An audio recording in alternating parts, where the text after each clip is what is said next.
and welcome to Milk and Honey. My name is Leo and I am joined today by Fatz and Bello. Welcome, guys. Hi guys. Everybody. MNH. Yes, so we are talking misconceptions this month. We are here with Fatz and Bello. Fatz and Bello are a lesbian couple and they're going to share a little bit with us about the journey through being lesbian and the misconceptions that they had to endure. So I think individually, please, can you please take us through how the journey was from you transitioning to being lesbian, or am I even putting out? However it works. You can't really transition. Okay, please clear that out for me. Yes. Maybe I think you can have this one. Wow. Okay. So for me, where does it go back? Okay, I'll introduce myself, Billy. Ketiba Losungwara. I'm 27 years old, born and bred in Johannesburg. Whew, where does it start? I was a kid. Hey, I was a kid. In fact, most people who were living, you'd realize that they were lesbian before they knew what lesbian was. Because when I grew up, I had never seen women on TV kissing. I had never read about women kissing. It goes you had never seen other kids kissing each other, other girls kissing each other. So it's not something that you had learned or something that you had seen as a reference. So that's how you know, that's how you are, how you're born. I remember when I first came out to my mom, one of the first things she said was, "It makes so much sense, my child. You know, you had this doll." I was 8 years old when I had this doll that I named Propri. I don't know, Propri. You remember Propri? So Propri was, I couldn't say Poppy. Oh yeah. But what I was trying to say was Poppy. I named her Propri. Propri was my first grade teacher that I had a huge crush on. Oh my word. So when my mom heard that I named my doll after Poppy, my first grade teacher, and then she was obviously starting to wonder, and then you grow up and then you have your cousins there, you have your friends there, and you want to be the daddy, you know. You want to be the daddy, you want to be the one who has the girl, you know. You don't want to be the girl who has the boy. You want to play with the boy. So every time I'd make sure that there were no boys there, and I would be daddy, I'd be granddaddy. So it's those little things when you grow up and you realize, oh my God, It all makes sense. it all makes sense. And when you tell your parents, and they're like, "No, Wanaka," it makes so much sense. Exactly. You've always been this way. So for me, it's always been a childhood thing. There was no reference. I'd never seen women kissing. I had never seen a newspaper. I'd never been exposed to it. It's just a thing that came to me very, very naturally. So. And when was it confirmed, or when did you officially? Varsity. So my first year of varsity, my first year of varsity, I remember it was so, varsity for the first year, it gets so hectic. Yes. You have breakdowns, you get depressed, you're like, I'm out of high school, what is going on? Just there, I had a breakdown, and I remember sitting Coco lunch and had a lesson, I had a lecture after my lunch. And I was just like, what is going on? What is this? Why? And why can't I be myself? Because I'm at varsity. When I'm at varsity, I'm myself. I fit with girls. I like girls, but when I feel like I'm a totally different person. And I just remember I had this major breakdown, and I grabbed my phone and I texted my mom. I was like, "Meh, you know what? Actually, this lady that always comes to my house or comes to our house, because I was living with my parents at the time. This lady that always comes over and picks me up, and we go away on weekends and etc. That's actually my girlfriend." Oh, word. And how did she take it?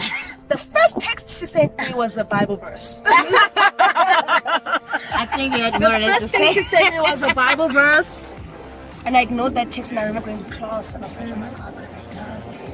I live with my mom. After school, I have to go back home. Exactly. I was just really, really stressed, but I got home.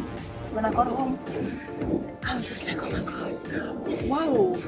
Actually, let's take it back a couple of years before I sent my mom the text. Oh yes.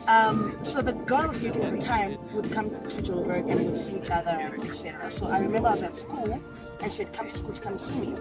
Now my stepdad, he's very attentive. He's a very attentive guy. Oh, yes. He is so sweet, he's loving, and he pays so much attention. He had never had a daughter before, so for him to have a daughter, he fully immersed himself into having this daughter that was his stepdaughter. And I remember he picked us up one time at UJ, me and my girlfriend at the time, and my girlfriend had brought me a card and a teddy bear. And so we got in the back seat, and he adjusted that mirror, And I was here at the big city. Dad is taking us for ranking. So my girlfriend can get off. And by that time, so my girlfriend's my friend. Yes. Of course. On our way back, as we were driving, my dad was like, so I jumped in the front seat, of course. And my dad was like, I know. And I was like, what do you know? What's about when? And I was like, I know the tidbit, and I know what you're going through, and I know that it's not easy, and I know your mother. I love your mother, I know her. So relax, this will be just between you and I until you're okay to finally come out. And that's where we fast forward to you, Jane. When I was like, look, Mom, Dad knows actually. And Dad knows, and I'm gay, and I'm lesbian, I love women. And I was just like having this mental breakdown. And I remember going back home, and my mom was like, okay, so your father's known this whole time. So I suppose when Dad went home, Mom was in the house. We're not lesbian, and we know you've been knowing this whole time. And so Mom and Dad sat me down, and we had a long conversation that night. And then after that, they called in my brothers to come over. This is what your sister is. This is how she is. You guys remember, this is she's finally come out. I was like, are you hearing this for the first time? Oh wow, right here on Milk and Honey. Exclusively from Milk and Honey. And it was just amazing how my stepdad was able to harness my mother in that direction of not judging me, because my mom's the only daughter. They have 2 sons and the third son, my stepbrother. And for them, it's just that thing, because my dad was there, it made my mom so much easier to not feel like she's going to be judged, or her husband is telling her it's okay. I mean, if your husband tells you it's okay, you're probably going to be okay. In life, when your mom gives you that go ahead, you feel like nothing can stop you. So when my dad spoke to my mom, it was that thing of, look, man, this is our daughter, nothing's changed. Being lesbian doesn't mean she's disrespectful or she's going to go party and not come back home. It's just her preference, and that's just how it is. Exactly. So that's my long story of how I came out. Oh, that's wonderful. Wonderful. Interesting. Thank you very much, Bello. And Fatz. Yeah, I'm not sure I can beat that one. Hi, bye. Queens, kings, whatever you want to call, whatever. I'm Fatz, K Fatima Homo, all the way from Limpopo. Represent. Geez, I'm 26 years old. Yo. It told me that guy. Yes, I think I had a boyfriend in primary school. His name was David. He was a white boy. Oh my word.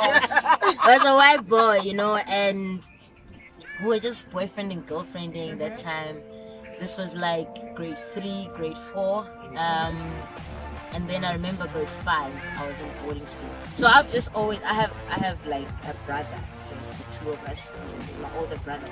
So my mother would always regularly like the tablets all match. I don't know why, I always remember these turkeys that used to light up.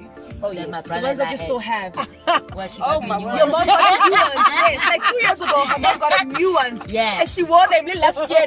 Yo, man, they dope. So it was that.